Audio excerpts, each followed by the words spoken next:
Coming up on The Breakdown. Spying on rivals and journalists? The big question is, what was Trump so afraid of? And the man with the answers, Michael Cohen, joins us live to shed some light on Trump's lies. Plus, an exclusive premiere of the latest Lincoln Project ad. And we'll take your questions from Twitter. Use hashtag AskTheBreakdown. It all starts now.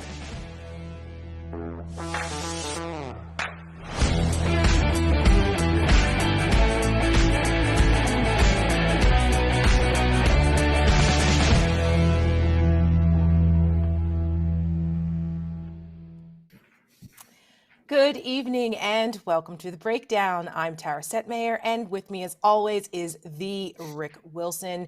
And we have a fantastic show for you guys tonight. We've got a special guest tonight with Michael Cohen, Trump's former fixer, here to chat with us and spill some tea about Donald Trump and his experiences and what life has been like post Donald Trump. So make sure you stay tuned for that.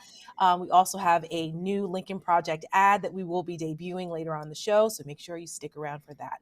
Also, Rick, how's it going? That's a little bit of a different background. You're not in Florida. It is. Today. I'm in beautiful New York City. I'm in beautiful New York City tonight, and causing trouble. And you can hear the dulcet tones of New York out the facility here. So I missed it. I love New York City. It's a song like no other, as they say. So true. And a smell like no other in the summer. Indeed. But you have to love it. The petulant smells, the pungent odors, not petulant, that's the word for Trump. The pungent smells of New York City. There's nothing like it.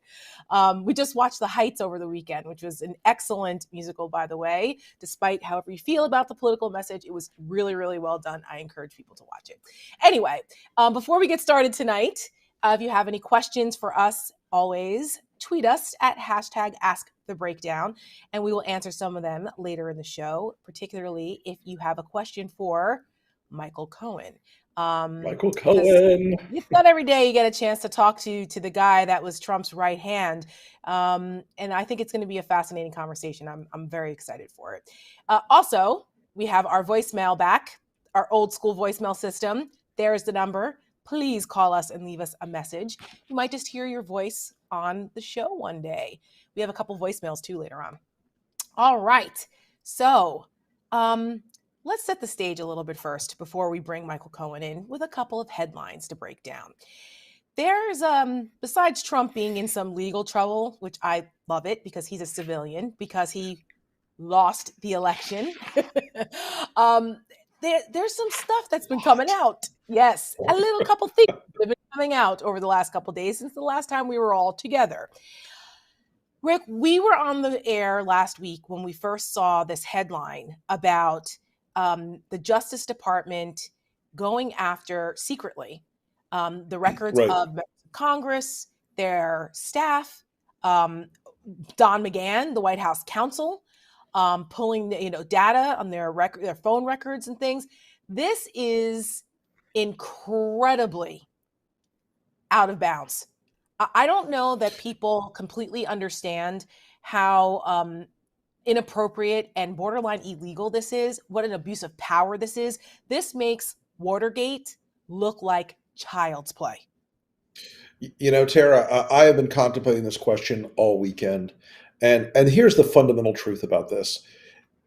It is a profound crisis of the separation of powers for the president to order his trained monkey minions, either Jeff Sessions or Whitaker, to order the DOJ to grab these surveillance records on a hypothetical, and to do them in a way that is so very broad as to encompass their family members, their children, their staffers. It is outrageous at every level. Secondly, there is a broken culture in the DOJ if they don't fix this. And Merrick Garland needs to step up and take some heads and mount them on spikes outside the DOJ. People should have known better and should have said the following: I'm sorry, that is an illegal order, sir. Here is my resignation. This is a crisis of extraordinary depth, extraordinary consequence. And I think that it is one of the things that you have to look at the authoritarian playbook. And what do they do? They turn the tools of surveillance against their political enemies. And Donald Trump was so lavishly paranoid that when Don McGahn told him, hey, don't do this, it's a felony, he didn't say, oh, my attorney's giving me good advice. He said, get the guy's phone records. Right. That's right. It is an astounding moment, but it is very constant with Donald Trump. It's very consonant with the sort of philosophy of the new all-powerful authoritarian statism. It's, you're leaking about me, or I think you are. I'm not just going to use, the normal political pressure. I'm going to put the Department of Justice on your trail. I'm going to get your phone records. I'm going to get your personal information. I'm going to spy on your emails, your texts, and everything else. Families. I'm going to drill down into your families. And it is meant to chill any kind of free speech. It's meant to chill any kind of political opposition. And it is also something that Americans should be absolutely outraged by. And the Democrats, once again, just like with January 6th, they need to cause political consequence and political pain, or the bad guys will do this again. It is an astounding 100%. Moment for them. Another beautiful opportunity for them to say, the other team is engaging in illegality and criminality and amorality of a scope and scale that we cannot possibly contemplate. We have to stop it. Step the fuck up. Yes. And here's why I worry that because we've gotten away from this happened in 2018, the subpoena party. Yep. It happened a couple years ago, and so much shit has happened, right? It's been a fire hose of fuckery for 4 straight years with Donald Trump, and the spigot is still on, because we're finding out now the depths of this and the levels of depravity and the abuses of power, and how Donald Trump used those levers at his disposal to get back at his enemies. I mean, it makes Nixon's enemy list look like a Disney World VIP list. It is someone. I mean, there's Sarah. It is. It truly is. Sorry to interrupt. There is a chain of authority in this question. Someone called Jeff Sessions or Whitaker. I don't know which one was in charge when this was happening. Someone called the then Attorney General and said, do X. That person called the National Security Division of the FBI or the DOJ and said, do this. That person called the FBI and said, go to Apple, get their phone records. Now, I may be shortcutting the process slightly. Right, but a judge had to sign off on this, right? So there is a record. We're going to find out who signed off on it. Bill Barr might be trying to say, oh, I didn't know, pull his Barney Rubble act that he didn't know what was going on there. What do you mean, Fred? I didn't see any subpoenas. Right, exactly. And Sessions is going, well, I don't know. Like, they're all pointing at, it wasn't me, it was that guy. And we'll find out, because this can be FOIA'd. There has to be a record of it, because there are, like you said, steps in the judicial system where there are records of this. Somebody signed the damn dotted line that went to a judge and approved this, to get this approved. So, we'll find out. It's going to take a little while, whether it's the Inspector General, whether there's I doubt they'll ever do a special counsel. But to your point, when you have people like Adam Schiff, Eric Swalwell, the New York Times, the Washington Post, CNN, their records subpoenaed, and then a gag order was put in place so that their attorneys and no one could talk about it even. That's how we found out, because the gag order wasn't renewed. Right. That is and here's what's shocking also. That's worse than anything Obama ever did, by the way. Yeah, for sure. That gag order got extended for 3 years. Right. This is a broken system. If the DOJ thought this was normal or typical or regular order of business, there's a bigger problem for Merrick Garland to face up to. And a lot of people really idolize Merrick Garland. He is right now. I really hope to see some very declarative statements from him and some very sharp actions from him in the immediate future, because this is too big to let hang out there. This is a big deal. And here's probably why they're not running around with their hair on fire about this the way we are right now, is because Biden has been really careful about not seeming like he's going after his political enemies, right? He's really been trying to focus on bringing the country together, working on the COVID response.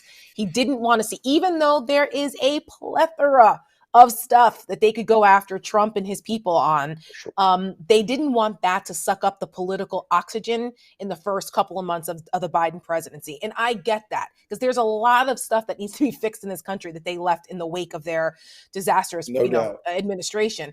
But that doesn't mean that the Justice Department shouldn't do what they do behind closed doors independently and go after this, because people need to pay a price. To your point, things do not change unless people pay a price. And when they do, it needs to be very public, very swift, and no nonsense, so that the American people understand that A, this is not normal, and B, no one should ever be allowed to get away with this ever again. Because Donald Trump, if these folks don't pay a price for it, you're going to get a smarter, better looking, real hair having, less bronze. Yeah, you'll get a sharper, more coherent That's right. authoritarian.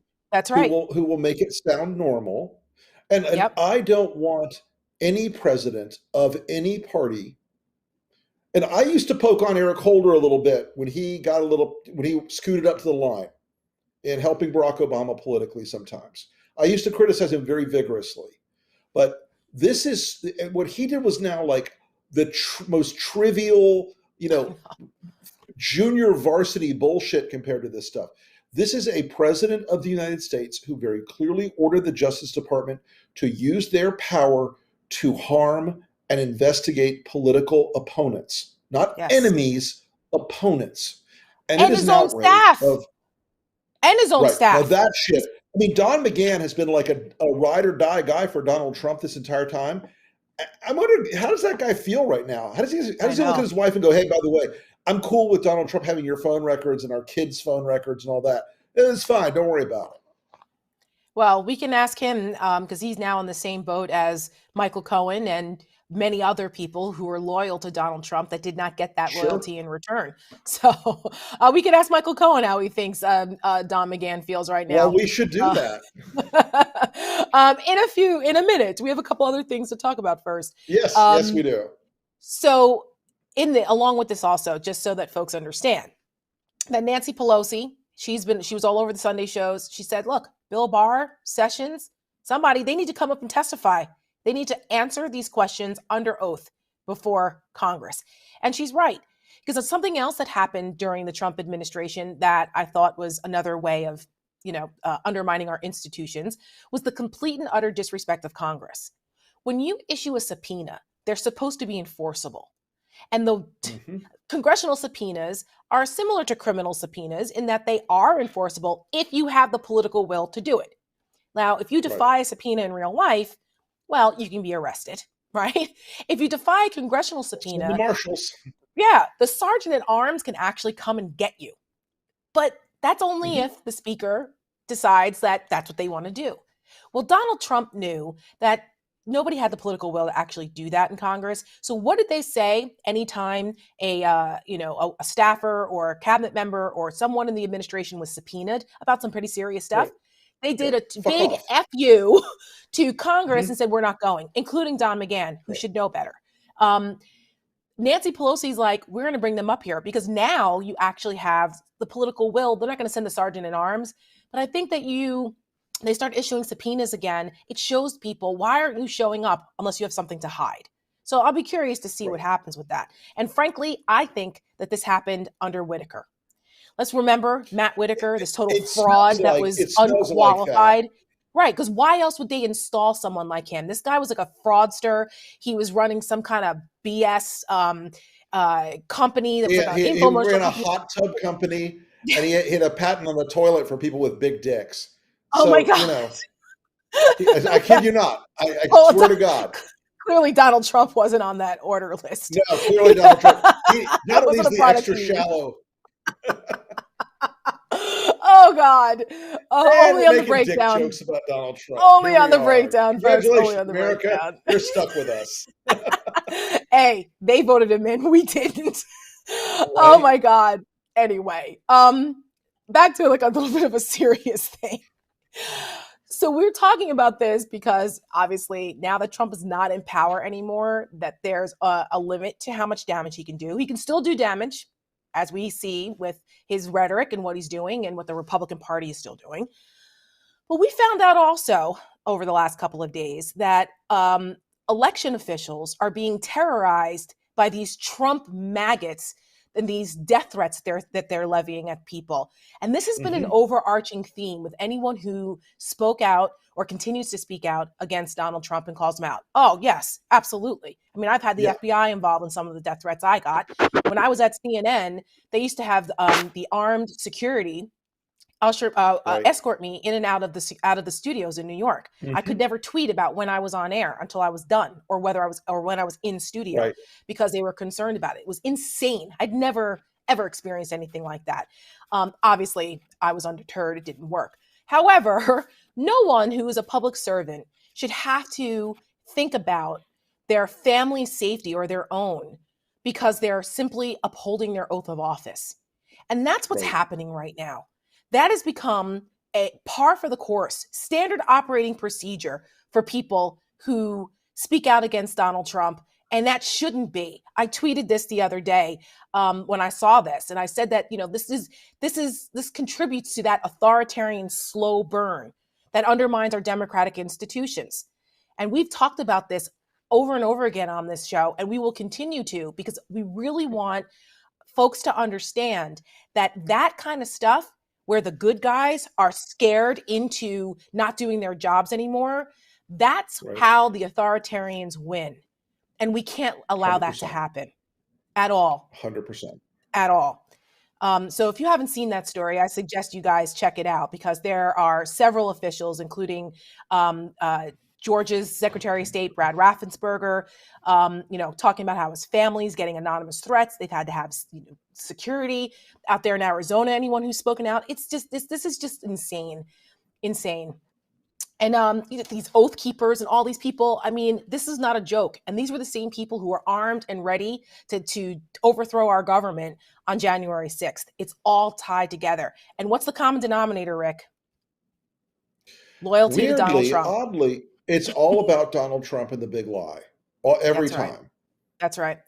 So stay tuned. We're about to take a break, because coming up, we're going to speak to the man that needs no introduction, Michael Cohen. And we're going to ask him what he thinks about Trump, about his time with him, about what's happening in the country now, and what the future holds. So stay tuned.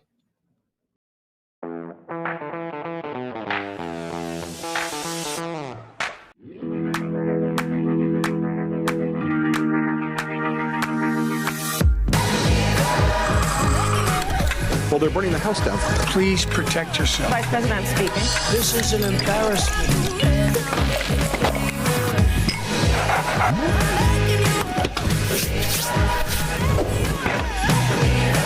If you count the legal votes, I easily win. What the fuck? Have some faith, I'll make you a believer.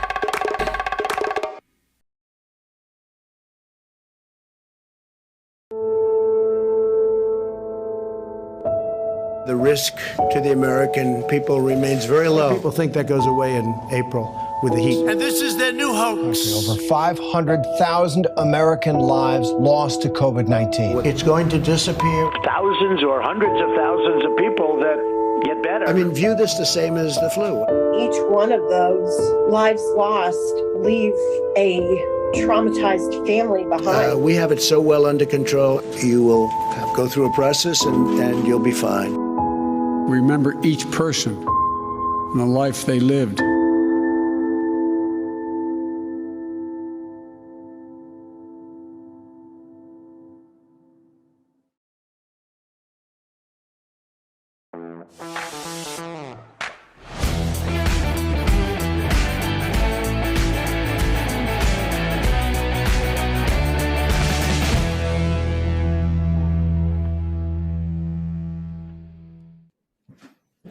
And welcome back to The Breakdown. Our guest for tonight's show is Michael Cohen, former personal attorney to Donald Trump.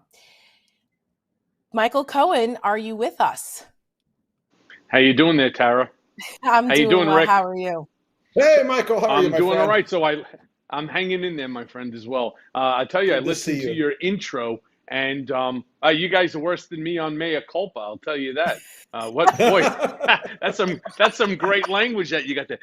But I will turn around and tell you that I did actually take a little bit of notes going on here. First of all, I got to wrap it up as quickly as possible because my wife and I are expecting tonight to watch In the Heights. So that's first nice. and foremost. I've been we've been talking watching it, and so she purchased it and all that. So I'm looking forward to that. The clock is Second running. Of all, no problem. That it is. But more even important than that is you talked about, Donald Trump and, the election and the big lie and so on. Are you trying to tell me that Donald's not going to be reinstated as president in August? Because just as soon as these MAGA idiots go ahead and August becomes September, what's going to happen then? Oh, well, we didn't mean August, we meant December. I mean, they kicked the tuna can right down the road as far as they can because they need to hold on to something. They are so entrenched into this cult of Trump. It's no different than Jim Jones and the Jonestown Massacre. Sure. If Donald Trump told them to drink the Trump-Aid, they would drink the Trump-Aid. And it took, I swear, it took for me to get kicked to the curb and incarcerated in order to get me out of the cult of Trump. It is a real stronghold, and it's a dangerous stronghold. No more or no less dangerous than Jim Jones. And I truly believe that the only way for Trumpism and Donald Trump to be destroyed is he actually has to go to prison. And that's the only way to slowly start to peel the onion here of some of these MAGA followers, these sycophants, away from him, because they're very disturbing. So, Michael, let me ask you, it is. Well, I've been saying that for years. As a matter of fact, I got into a drag-out fight with Meghan McCain on The View over the fact that back in 2018, the summer of 2018, I called it a cult, and she didn't like that too much, and I said too freaking bad. Who was right? Michael, I wanted to ask you, because of that, do you really think that Trump going to jail is actually going to break the fever? I don't think so. I think he'd be martyred. What do you think it would take for these people? Because you yourself talk about this a lot throughout your book, because the big question is always why. I know my mom and I talk about this all the time too. Why? What is it about Donald Trump that would make someone like you? You're a smart guy. You came from a good family. You didn't need the money. What makes a guy like you risk your family and your freedom to pledge undying loyalty to a fraudster, narcissistic sociopath like Donald Trump? Unfortunately, and I talk about this in the book, Disloyal, one of the things that he manages to do is to draw out of you something about yourself that is clearly missing. Now, for those who are racist and sexist, misogynistic, xenophobic, homophobic, Islamophobic, anti-Semitic, Donald Trump is your guy, because that's how you feel inside, and through his popularism and through these views that they accept as their own views, that's why they attach to him. And the other people that somehow join the cult of Trump, there are other things that are missing in individuals' lives, like my own. I was sucked in not by the money, like what people think. I got sucked in by the celebrity stardom and by the power that brought. Right off the rip, he went ahead, he put me, I was on the board of the Miss Universe organization. I was on 3 or 4 different building boards. I had been on other boards over the years on my own outside of the Trump organization, but there's just something that was missing. Maybe the need to feel needed. I don't know. And even in my book, I say, I don't know why I made the statement that I was willing to take a bullet for Donald Trump. And the sick thing is, at the time, I would have done it. But one caveat to that, I would not accept the bullet if Donald Trump was the guy pulling the trigger. And when I ultimately realized that Donald Trump was the guy pulling the trigger, that was the time that I had to turn around and really come to grips that my first loyalty belongs to my wife, to my daughter, to my son, and to my country. And end of story. And that this First Avenue guy, those of you who are from New York know that First Avenue is one way, right? That there was no way that I could continue on this path to become the villain of Donald Trump's story. Because let's be honest, I'm not the one that slept with Stormy Daniels. I'm not the one that slept with Karen McDougal. I was just the idiot who paid Stormy Daniels not to reveal. Interestingly enough, I wasn't even the one who made the payment to Karen McDougal that I was forced to plead guilty to. That was done by David Pecker, who somehow got full immunity from the Southern District of New York. Right. I was held responsible for it. And all I did is look at a document to ensure that Donald Trump was going to benefit from David Pecker paying Karen McDougal. But the funniest part is even to this day, Donald fucking denies that he had relationships with either of these women. I mean, that's the funniest thing. And journalists have to put that down, that he continues to deny the allegations. Seriously. Right? That's just because what do we know about Donald Trump? He's a fucking liar. And there's absolutely nothing that comes out of his mouth that has an iota or an ounce of truth to it. But we've all become numb to Donald Trump's narcissistic, sociopathic, ways. We are all suffering from Trump derangement syndrome, where we believe that it's a lie. And what we do is we rationalize it. We turn around and we say, it's not as bad as the lie he told last week, so let's give him a pass. Well, I don't know about we. There's no we with Rick and I, but that's for you, because you talk about this a lot. You talk about how people rationalize it, and you talk about your first meeting with Donald Trump. One of the first words out of his mouth was a lie to you, and you said that was a microcosm, basically, of what the Trump world would be like moving forward. That was just part of his MO. It was the slightest lies, and that people rationalize those little lies, and then it becomes bigger and bigger lies because you've conditioned yourself and rationalized everything else away. And then next thing you know, you're doing things that you never thought that you would do, which is what I wanted to ask you about some of your experiences with Trump, because you talk about pretty openly about the interactions you had with big time mobsters back in the early 80s because of your uncle and a swim club that he ran. It's very interesting. I suggest people read your book, Disloyal. But one of the things that you learned around the mafia guys is the idea of loyalty, and also the idea of, keeping your mouth shut, right? The law of omerta, where you don't say anything when you don't see anything, right? You saw it, you don't say nothing about nothing. It's not, by the way, Cara, sorry, it's not a law, it's a code of omerta. Well, yes, that's right. The code, it's the code. At what point did you realize that code that was so important to you, that you had grown up around and that you internalized, was not the same code that Donald Trump lived by?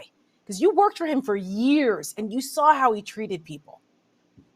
Yeah, he treated me poorly as well at times. But then again, at other times, he was incredible towards me. And what you do is you just rationalize that he was in a bad mood, or something was going on. Everybody in the place, and I mean the Trump organization, came to work thinking that today could be my last day. The first fuck up that you have, you're gone. So I want you to understand, when you go more than a decade or a decade and a half working for the guy, you have to make sure that there are no errors. And that's really difficult because he is unforgiving in all respects. And that was very much true, even as you saw in the book, how I described the relationship with Don Jr. He's unforgiving to Don Jr. Don makes a mistake. He was on top of him, and he would denigrate him in front of anyone. It didn't make a difference to the doorman, to his driver, to the guy who's delivering soda. It made no difference. Any chance that he can get to denigrate Don, he was happy to do it. It was crazy. And he would denigrate people even at the Christmas party. There was an attorney that is still there with him named Alan. He destroyed him at this event. It was a Christmas, New Year event, for God's sakes. And Alan was going through a divorce, and he just ripped him to shreds. And everybody was sitting there. We were like, oh, my God. It's like, could you imagine? I mean, he just shredded him. The guy's still working for him. And why? Because we're stupid.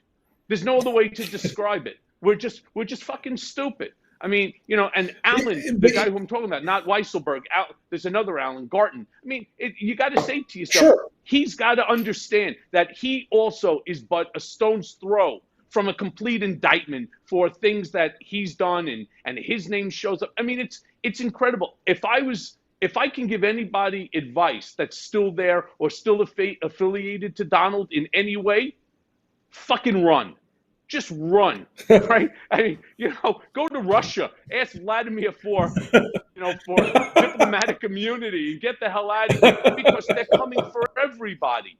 Every single one of them. They all fucking lie for him. I mean, on depositions that I have with them, they lie. I mean, it's just incredible. Don Jr., Ivanka, they turn Alan Weisselberg, who? I don't know who he is. I don't know what role he has at the Trump organization. Seriously, you idiot? Serious? I mean, it's mind-blowing that a guy that's been there for over 40 years, you don't know what role he plays? Let me put it to you this way, schmucks. All right? It's real simple. His role and his position in that organization is greater than yours. Because if Trump had to make a decision, who goes, Alan Weisselberg or the kids? Hey, kids, pack up. You'll find something else to do. He can't live without Alan. Alan knows where every single penny in and out of that company, where it is. And without that, Donald has no idea. Michael, we're seeing in the New York Times tonight that there are leaks now that Weisselberg may be indicted soon, because apparently he wanted to be the tough guy and pretend he wasn't going to break and call their bluff, and apparently they're not going to deal with it. How do you think a guy of his age is going to handle, going down to the Metropolitan Correction Facility to get booked, or going out to Rikers for a little while? I got to imagine it's going to be a fairly hard ride for Alan Weisselberg. Well, let me kind of answer it in 2 words: not well. Right. I mean, let's be serious. The guy is around Donald. He's Donald's age. He's like 74, 75. He's got 2 sons. He's responsible for paying, their tuitions, his grandkids' tuitions. Let me say this. The experience of going to jail, in my case, not once but twice, is not easy. All right. I want to be very clear. Whether or not you think that I was at Camp Cupcake, or the second time when we were all in the more serious prison, the one behind the gates and the wires. The first place didn't have gates at all, but the second place with 51 days of solitary confinement, rest assured, it's not easy. All right. They'll turn around and people will tell you 24 hours of solitary confinement will really fuck up your head. Now do 51 days. All right. Right. It's not easy. So if Alan Weisselberg is watching this, and I hope that he is, and I hope that he takes a little advice from somebody, who I spent a lot of time with Alan. Donald wouldn't do the same for you. I want him to understand that. Donald wouldn't do the same for his children. He cares about one person and one person only, and that's himself. Now, it's funny because there were a bunch of guys that I was there in Otisville with who ended up incarcerated because they would not allow the prosecutors to go after their children. In my case, the prosecutors were going after my wife for the hush money payment because we had joint accounts and because I had deposited some of the money into her accounts. It's a long story, but if you ever feel like reading it, right, it's in the pre-sentencing report, by my counsel and so on. And they were filing an 80-page indictment that was going to include my wife in 48 hours from the time they said. But that's neither here nor there. I can assure you that they're not just going against Alan. They're not going just for Alan Weisselberg. They're going for his son, Barry, who ran the carousel. He ran the 2 ice skating rinks at the south and the north end of the park, Woolman and Lasker rink. They're going to go after Jack Weisselberg, one of the only 2 lenders. It's Deutsche Bank and Ladder Capital, and Jack was a managing individual or partner or a member of Ladder Capital. So they have all sorts of stuff. Do you really think Alan not only wants to spend his golden years, but he wants to spend them there with his children, with his 2 sons?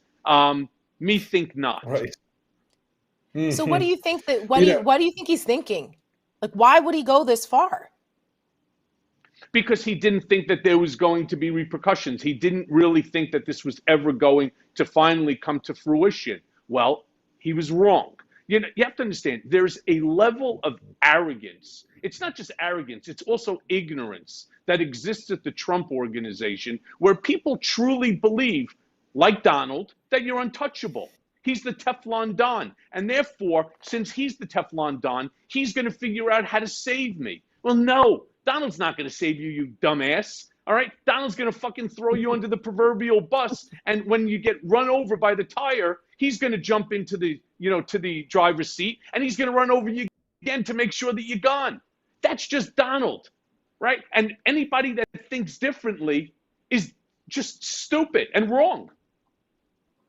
Go ahead, Rick. Sorry. Michael, it's one of those things. No, it's one of those things that you like. You're like an anthropologist of Donald Trump. You've observed him up close. You've seen every one of these behaviors. It just blows me away. I've seen him in his underwear too. Yeah. Okay, that's just nightmare fuel. That's just now you want to know fuel. why I don't sleep? Box briefs. No, Tara, stop. I know the answer. I read the book. It's briefs. But go ahead. Yeah, AKA Donald Stump. Right. Oh. Well, so, but it's like you saw this up close and personal. You had a series of incredibly painful personal revelations about who he was, because he turned his back on you. He pissed on you when you had done everything in your power to help him. My question is this: to save his own ass, which one of his children goes down first? I think Ivanka's Don last, Jr. but it's Don Jr. He dislikes his own Eric, son, is what and then Ivanka. Yeah. But yes, it's Don, Eric, then Ivanka. First and foremost, it will be Alan, all right, and his kids. But using just the Trumps, right? It's Don Jr. first, which is no different than the time that there was the DA case against Trump Soho, the hotel down on Spring Street, which, by the way, isn't even in Soho, but it's called Trump Soho. Right. Ivanka and Don Jr. were basically, indicted for bluffing and lying on the number of sales and so on. And I remember Donald, and I wrote about it in the book. Donald says to me, he goes, if one of the two has to end up going, let it be Don. He could handle it. I mean, they're both your kids, but I don't know what he was thinking. Nobody ended up. And I was like, well, let's try to see if we can't get both of them off, right? I mean, that's probably what we're going to try. In this, if I have to outline which one's first, Don Jr. is number one, right? Then you have Eric as number two, Ivanka number three. But rest assured, she goes before he does. Melania would go before Donald would go. Because again, I don't know how many times that I say this on television. I say it to the press. I say it on my own podcast. Donald cares for only one person, and that's himself. Yep. That is the true definition of a narcissistic sociopath, which is exactly what he is. For sure. There's so many places to go here with this. One of the things that you talk about a lot is, and only because it's New York, and I think the mafia references are apropos because everyone understands that kind of puts it in plain language. Everyone's seen Goodfellas or Casino or The Godfather. But you've spoken about this. You testified about this in front of Congress, where you said that Trump, he talks in code. He doesn't say things directly like "go shoot that guy" or "go screw those people over." But this whole idea of selling his own family out, again, goes against mafia code. But this idea of violence, you talk a little bit sometimes about Donald Trump and his proclivity for violence, how he kind of gets off on that. What do you think that? If you were there with him on January 6th, as he was watching what was going on at the Capitol, what do you think he would have said to you?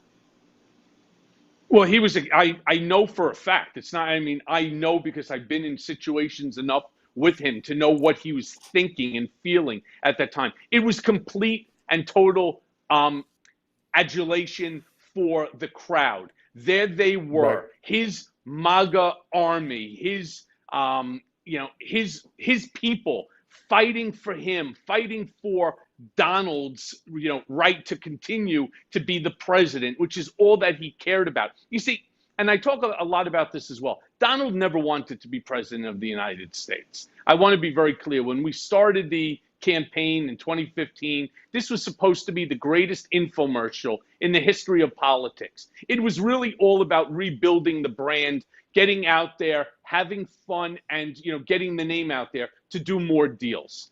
As he continued to rise in the polls, then he decided that he was going to take it a little more serious, but never thinking that he was going to beat Hillary Clinton and the Clinton machine. So you could imagine, to his surprise, when he ultimately became president and won on election night. So that being the case, you have to think about, what did Donald really want? He didn't want to be president. He wanted to be a dictator. He wanted to be an autocrat. He wanted to be a monarch like Mohammed bin Salman, like Putin, like Kim Jong-un or Erdogan. That's who Donald Trump wanted to be. And rest assured, had he won the election, the re-election, he would be right now looking to figure out how to be president again for another 4 years and to shred our democracy in the belief that he could stay on for good. And that's really who Donald Trump was. So when he saw all of these people, and on his words, take the Capitol, I'll meet you there. Isn't that what he said? Right? Mm-hmm. He knew he wasn't going to go there because it's dangerous. In all fairness, Donald Trump's a pussy. All right? Donald Trump never in his life had a fight. We used to talk about stuff like that all the time because I used to fight when I was a kid, all the way through God knows when. Right? I mean, it was just totally different personalities.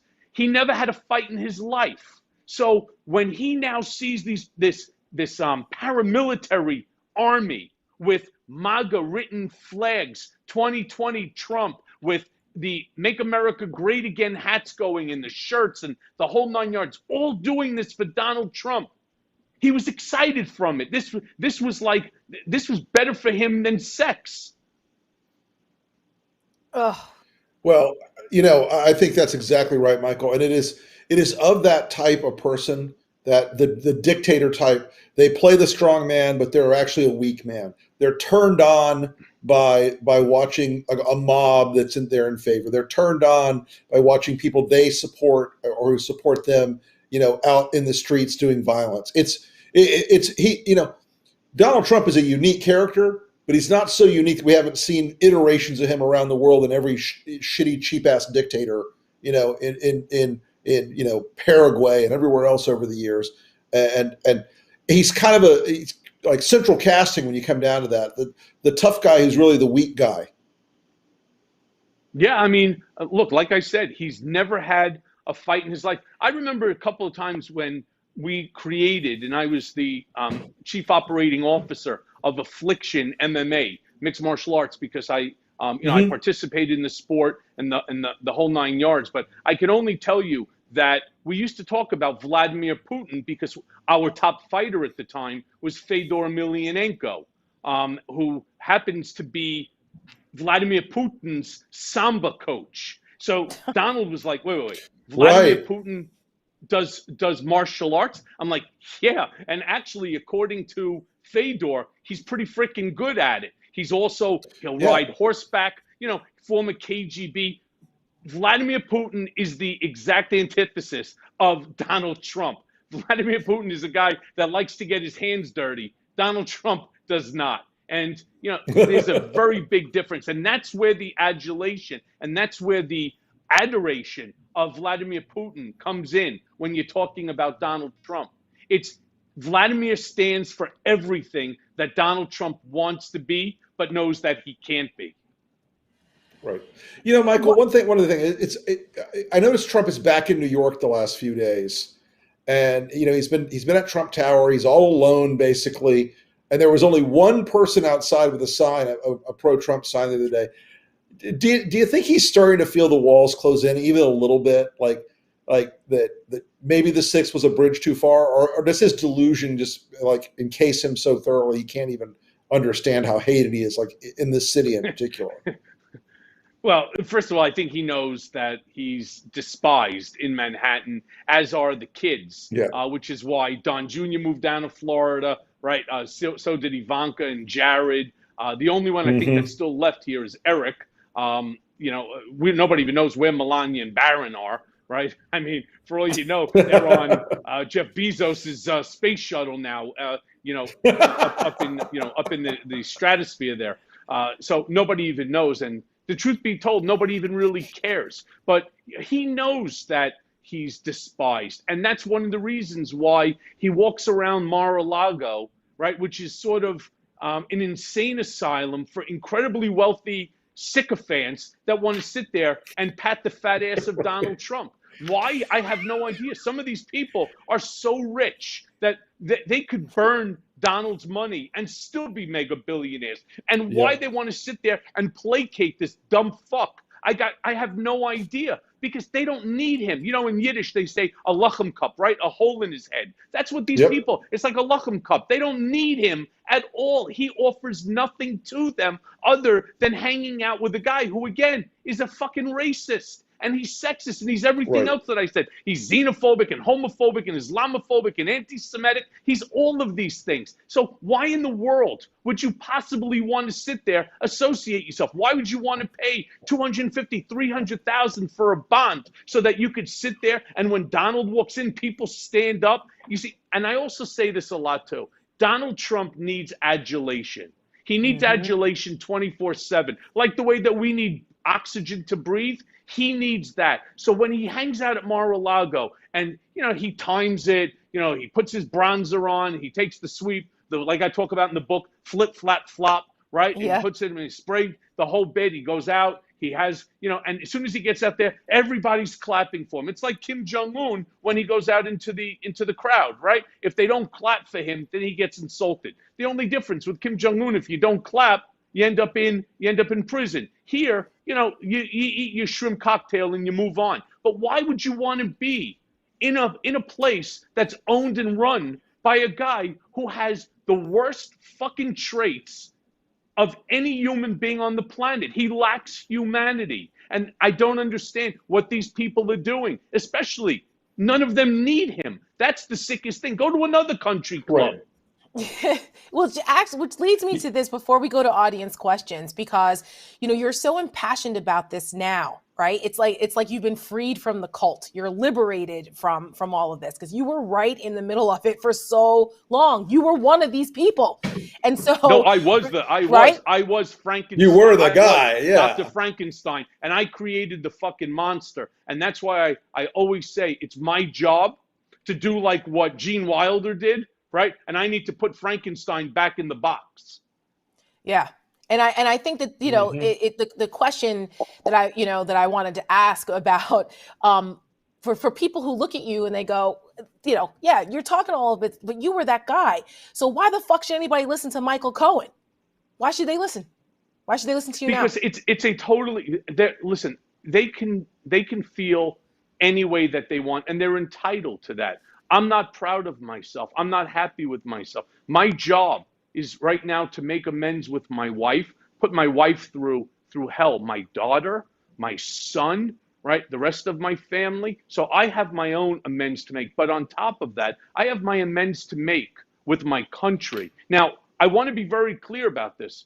My vote was only one vote. There were 74 million people who voted for this lunatic.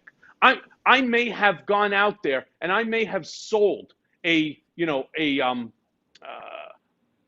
fake Donald Trump. I may have, you know, and I definitely did that. And I pushed him into running and the whole bullshit, which I hate myself for doing. And I beat myself up over this all the time, considering my wife and my children wanted me to leave the Trump org a dozen years ago. But I didn't, for whatever the reason might have been. Again, I was lacking something in my own life that I felt that I needed, and it wasn't money. It was something much deeper than that, and I thought I was getting it from him, which I was not. But why should they believe me? Because everything that I have said, everything I said to Robert Mueller and the special counsel's team, they acknowledged was not only true, but it was relevant to their investigation. Everything that I told the SDNY was truthful, though they didn't believe that I told them everything.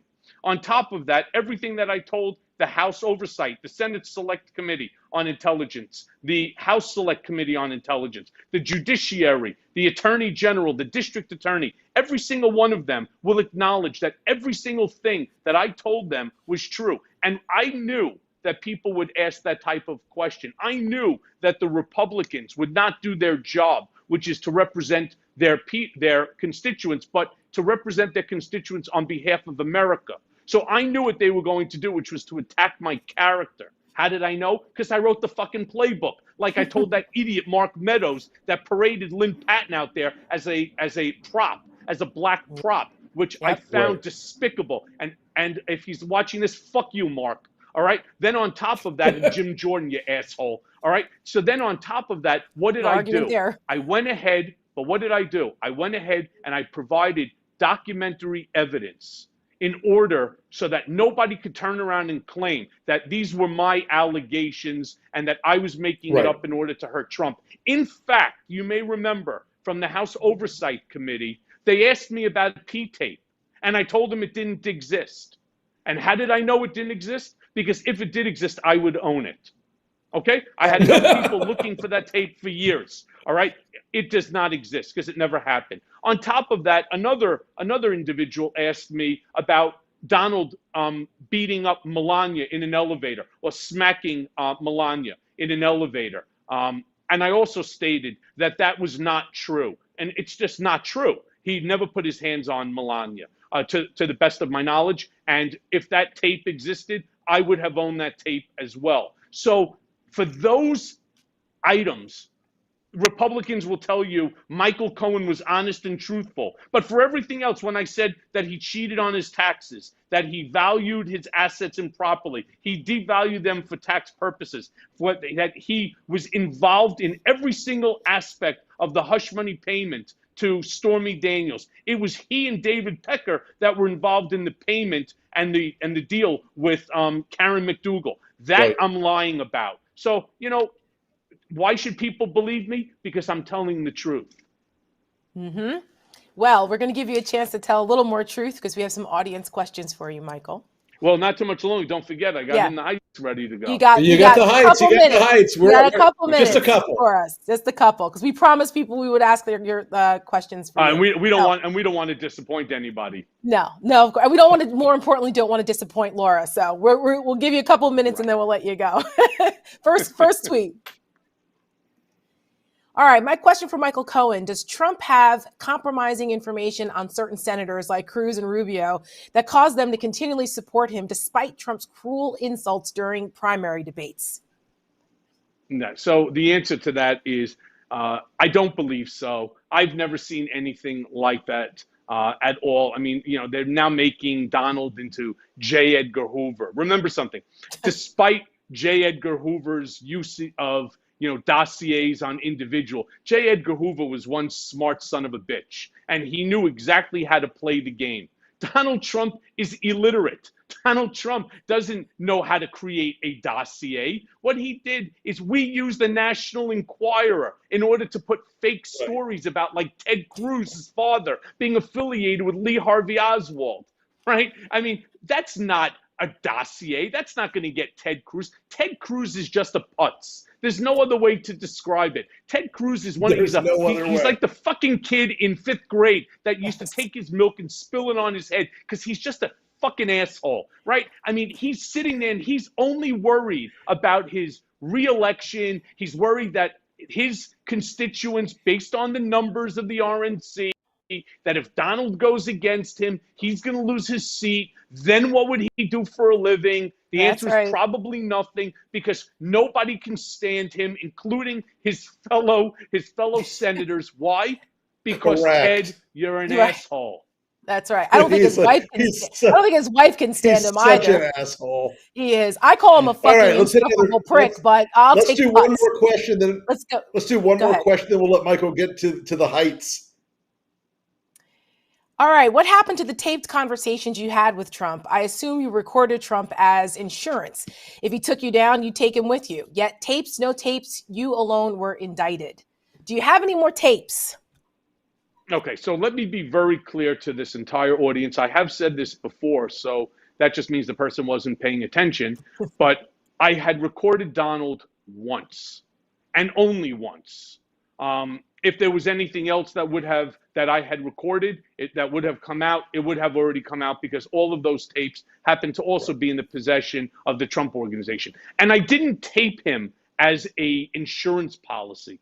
I taped him because the day or two before, I was with David Pecker at an Italian restaurant on the East Side, and he was furious that Donald didn't pay him back the $150,000 that he paid to Karen McDougal. So I wanted to show David, who I've known for years before even knowing Donald, that I wanted to show him that I went to Donald and that we're handling this. That's what it was about. Why I ended up keeping it, I have no idea. Why I didn't delete it, I have no idea. But thank goodness, because it was interesting. Rudy Giuliani, another total asshole, right?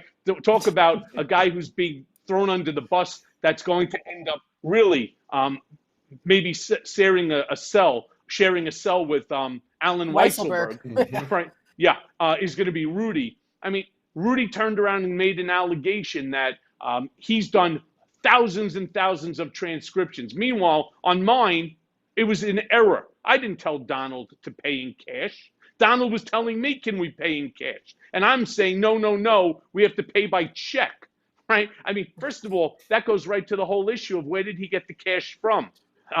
Hint, some of the things that are being looked at right now. I mean, this is just the mindset of Donald. He's just a wannabe, as they would say in the mob, right? He's a wannabe. Right. He's a hanger-on guy who thinks that he's the tough guy out there simply because he thinks he walks the walk and talks the talk, but he waddles and he mumbles. I mean, it's just that simple. Listen, I'm from Jersey. I get it. I understand the reference. And, if you read Mary Trump's book, she talks about that and you understand a little bit why he wants to be the wannabe and why that adulation is so important. Two last quick questions. One, will Trump get indicted? The answer, yes. And the last question is more of a statement. Your final conversation with Donald Trump, you talk about, was the day that the FBI came and raided your hotel room / apartment because that's where your family was living at the time. And you said that was the last conversation you had with Donald Trump. What would you say to him right now? If you had the opportunity with no consequences whatsoever, Donald was in front of you, what would you say to him?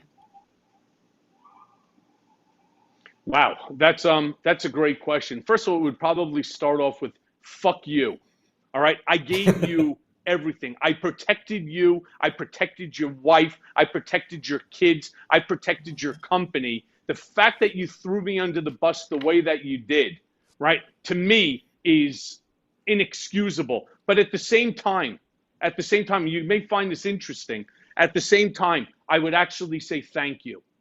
I would thank him for throwing me under the bus because it was probably the only way that I would be able to extricate myself from the cult of Donald Trump. And I would be able to now, figure out how to rebuild myself, how to make amends again with my wife, my daughter, my son, and my country, and live the rest of my life, always and continuing to make amends and trying to just be a better person. So for that, I would actually thank him.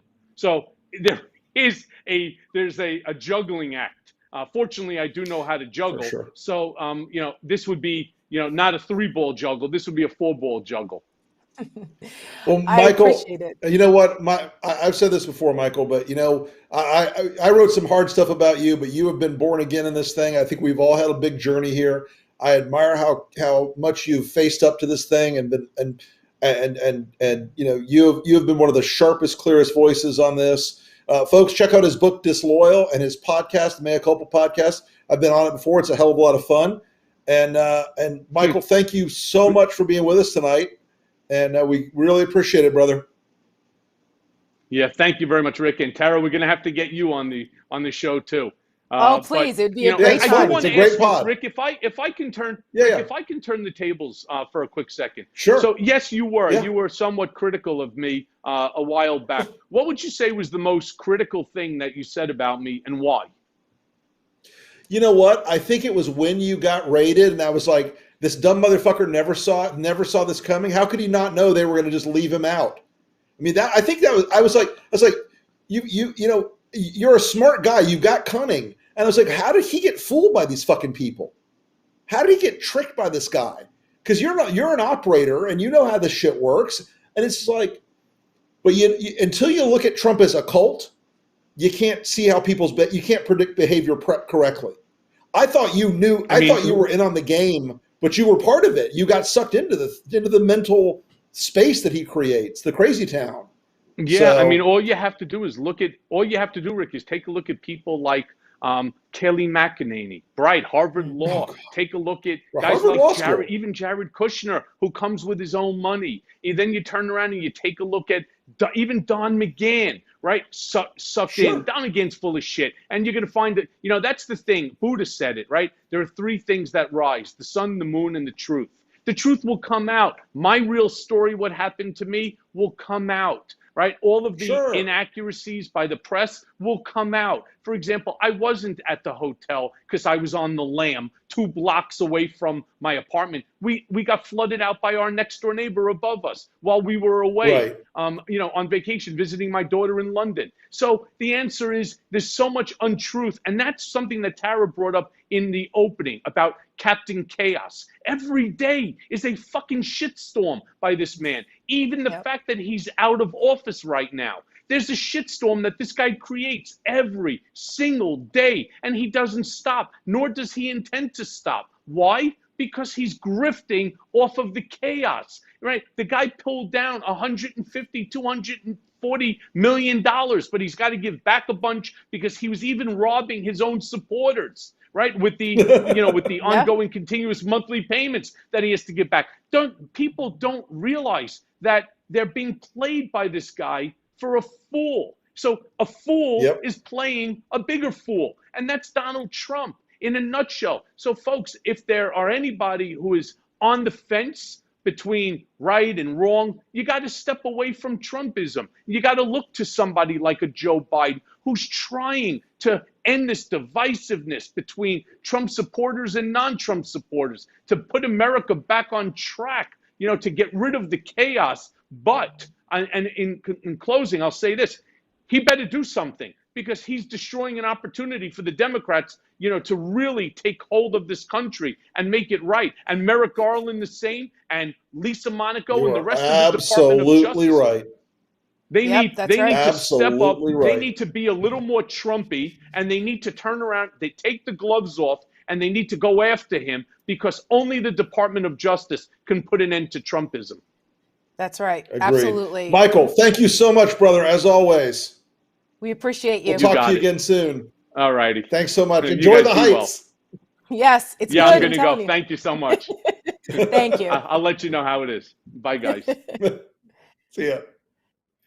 Man, we can talk to him for like 2 hours. There's so many things. And just for those who are wondering, we couldn't really get into the nuts and bolts of the legal cases that are going on right now with Trump's case in New York City and things like that, because Michael's been cooperative. We kind of couldn't go there with it because it's an ongoing case. So for those who are wondering why we didn't talk about that, that is why.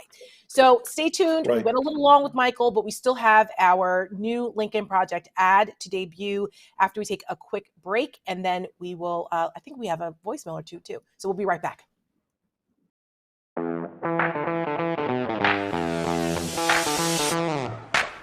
I want to know why what happened in Myanmar can't happen here. No reason. I mean, it should happen here. No reason. Right? That's right.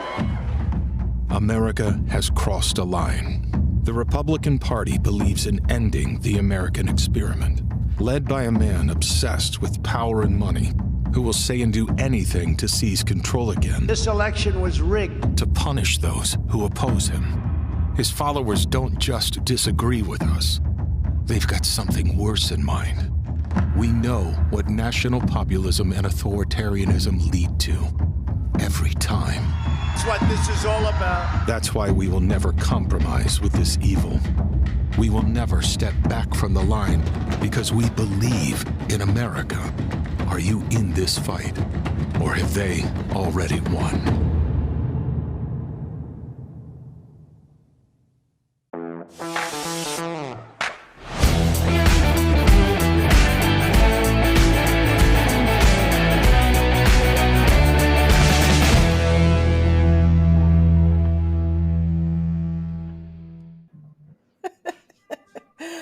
Welcome back to the breakdown. Oh man, that interview with Michael Cohen was fire. And you know what? Rick? I know. Indeed. Rick is having an adult beverage, I think. I don't think that's water in that cup. Yes, I'm I am. Yes, That's all right. I am, Listen, Tara. I am not mad at you for it. If I'm hooked in, or else I would go and grab a drink myself, but I can't. But I will after the show. You know what, Rick? Michael Cohen is a fascinating figure. And I hope he does bring me on his podcast, because there's so many things I would love to talk to him about. Because you called him an anthropologist of Trump, but I think that he is a case study in how people who are seemingly reasonable people get swept up into a cult-like environment and risk everything for the cult leader, everything for that. Sure. I think it's something that's fascinating for a lot of us who watch this that aren't susceptible to that. And we look as outsiders and just cannot fathom how so many people get wrapped up in something. And for someone like Donald Trump, who is a fucking buffoon, the guy is a buffoon, and yet. But the thing is, Donald Trump has a skill. That sucks people in. Yes, he has, and Michael said it, and I think it's really important. He said he looks for something in you. He finds something in you. And Stuart Stevens always says Trump gives you permission to be the worst part of yourself. Yep, that's right. And so with Michael, it sounded like as he described it, he wanted to be part of that celebrity world. Yes. And there are other people who think Trump's going to make them rich or make them powerful. You see people who just absolutely debase themselves for Trump in every different way. And in politics, so folks, you may not know this, but 99.9% of elected officials are not strong people. They are the most needy, weak, narcissistic, whiny bitch babies you've ever met. And they just want to be loved, and they just want to be told they're awesome. And lobbyists and insiders around the world have learned the magic trick to say to a politician, they walk up and they're like, "You are the tallest, smartest, most handsome man in the room with the largest penis and the best head of hair." And these guys believe that shit. Okay? Yeah. And so Trump does that same kind of game to people. And then he says to them, "And I'm going to give you what you want." Yeah, I mean, that's right. it's Mephistophelian in every possible way. Yeah, he's manipulative as hell, and it's a very powerful tool, as we can see. Unbelievably so. So anyway, well, again, big thank you to Michael Cohen, and we apologize to Laura if he was late for the In the Heights movie date, but you got him now. Thank you for letting us borrow him for a little while. And we really appreciate the gigantic audience tonight across our platforms, folks. We could not do this without you. And we hope that on Facebook, YouTube, and Twitter, you'll like, subscribe, do all the things, hit the bell on YouTube, etc. Because we want to bring this content to you and keep you guys informed and amused and hopefully enlightened from time to time. And we really, really appreciate you sharing our work and sharing the show and becoming a regular viewer. We've got more and more people that are watching every week. On every Tuesday and Thursday. We really, really appreciate it. And thank you from the bottom of my heart. Amen, Rick Wilson. Let's listen to a voicemail, because I think we've got... Let's do a voicemail. Do a voicemail. My name is Cheryl. I'm calling from California. Hey, guys. I think we need to start a conversation about term limits. Where do you think that would be most effective? And why isn't anybody talking about this? Okay, I can tell you that. I'll answer that real quick. Jerry, I was just going to say, you've been to this rodeo. Yeah, I've spent plenty of time up on the Hill. And I'm a little less cynical than Rick, where he says 99% of them are all jerk-offs, but they're really not. There are some that are actually good public servants. However, a lot of them do not want to give up power. It's very intoxicating once you get it. And I can tell you that even Republicans in the 90s, when they ran on term limits as part of their contract with America, even the ones who were the most supportive of term limits ended up staying in Congress way past any of what their, quote, term limits would have been.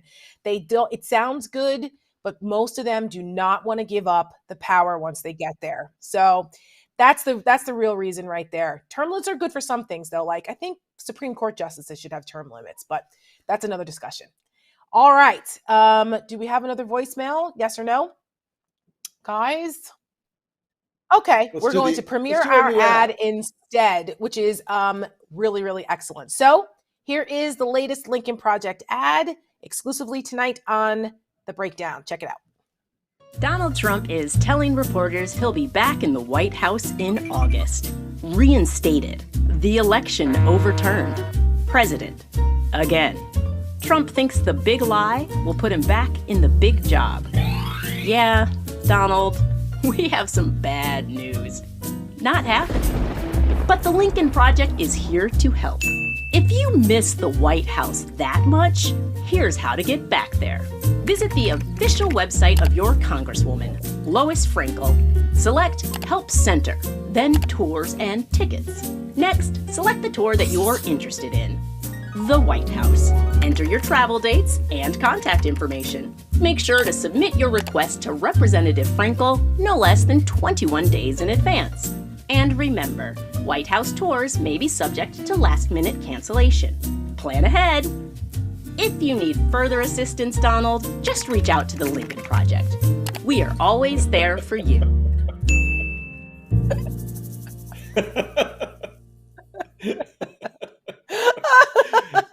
The voice on that, by the way, you guys may or may not know, is Maya May, who is also the host of our sister show, We're Speaking. And I think she just killed it on that. It was so good. Oh my gosh. We have a lot of fun here. We got to keep it light sometimes because we talk about so many serious things, but we do. Laughter is good like medicine. All right, Rick, that's it for us tonight. I will not see you on Thursday because I'm going to be traveling, but I will be hosting Lunch with Lincoln on Friday at live at noon East Coast. Yeah. There you go. A selfless plug. We will plug it again on Thursday. And another selfless plug. Don't forget to tune into our sister show where you can hear Maya and Lisa on We're Speaking tomorrow night at 8 p.m. And check out our podcast everywhere you get your podcasts. We will see you guys Thursday. Have a great night. Thanks, everybody.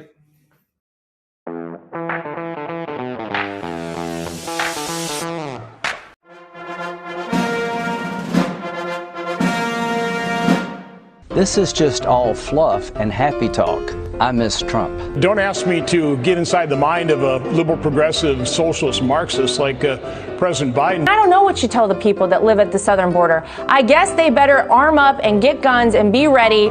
And maybe they're going to have to start taking matters into their own hands. Is there anything that the National Forest Service can do to change the course of the moon's orbit or the Earth's orbit around the sun?